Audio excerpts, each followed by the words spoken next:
এবার সরাসরি ইসরায়েলের বিরুদ্ধে অবস্থান নিয়েছে ইউরোপের শক্তিশালী ৯ দেশ। তারা ইসরায়েলের বিরুদ্ধে একটি প্রস্তাবনা তৈরি করার আহ্বান জানিয়েছে। এই খবর জানিয়েছে বার্তা সংস্থা রয়টার্স। এর আগে ইরানের সশস্ত্র বাহিনী ইসরায়েলিদের ফিলিস্তিনি অধিকৃত অঞ্চল ছেড়ে চলে যেতে বলেছে। ইরানের সশস্ত্র বাহিনী ইসরায়েলি বসতি স্থাপনকারীদের সতর্ক করে বলেছে, ইসরায়েলিদের এসব বসতি অদূর ভবিষ্যতে বসবাসের অযোগ্য হয়ে পড়বে। ইরানের এই সতর্ক বার্তার পরপরই অধিকৃত ফিলিস্তিনি ভূখণ্ডে ইসরায়েলি বসতি স্থাপনের সাথে ইউরোপীয় ইউনিয়নের বাণিজ্য বন্ধ করার জন্য প্রস্তাব তৈরি করার আহ্বান জানিয়েছে ইউরোপের ওই ৯ দেশ। স্যান্ডেলিনা সো, রূপচর্চায় আভিজাত্য। দেশগুলো হলো Belgium, Finland, Ireland, Luxembourg, Poland, Portugal, Slovenia, Spain এবং সুইডেন। এজন্য তারা ইইউর পররাষ্ট্র দপ্তরের প্রধান কাজা কালাসকে একটি চিঠি পাঠিয়েছে। রয়টার্স জানিয়েছে, ইউরোপীয় ইউনিয়ন ইসরায়েলের সবচেয়ে বড় বাণিজ্যিক অংশীদার।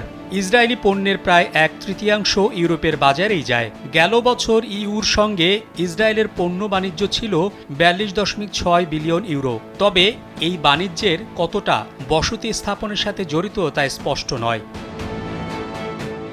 ইউরোপের এই ৯ দেশের পররাষ্ট্রমন্ত্রীরা ২০২৪ সালের জুলাইয়ে আন্তর্জাতিক বিচার আদালতের একটি পরামর্শমূলক মতামতের দিকে ইঙ্গিত করেছেন, যেখানে বলা হয়েছে ফিলিস্তিনি অঞ্চল এবং সেখানে বসতি স্থাপনের উপর ইসরায়েলের দখল অবৈধ। এতে আরও বলা হয়েছে, পরিস্থিতি বজায় রাখতে সাহায্যকারী বাণিজ্য বা বিনিয়োগ সম্পর্ক রোধে সংশ্লিষ্ট রাষ্ট্রগুলোর পদক্ষেপ নেওয়া জরুরি। কিন্তু ইউরোপীয় ইউনিয়ন অবৈধ বসতি স্থাপনের সাথে পণ্য ও পরিষেবার বাণিজ্য কিভাবে কার্যকরভাবে বন্ধ করা যায় সে বিষয়ে আলোচনা শুরু করার কোনো প্রস্তাব উত্থাপন করছে না বলে অভিযোগ করেছেন ওই ৯ দেশের পররাষ্ট্রমন্ত্রী। বেলজিয়ামের পররাষ্ট্রমন্ত্রী মেক্সিম প্রিভোক্ট স্পষ্ট করে বলেছেন, ইউরোপকে অবশ্যই আন্তর্জাতিক আইনের সাথে সঙ্গতিপূর্ণ বাণিজ্য নীতি নিশ্চিত করতে হবে। বাণিজ্যকে আইনি ও নৈতিক দায়িত্ব থেকে বিচ্ছিন্ন করা যাবে না। তিনি আরও বলেন, এটি নিশ্চিত করার বিষয়ে যে ইউরোপীয় ইউনিয়নের নীতিগুলো প্রত্যক্ষ বা পরোক্ষভাবে কোনো অবৈধ পরিস্থিতির স্থায়িত্বে অবদান না রাখে।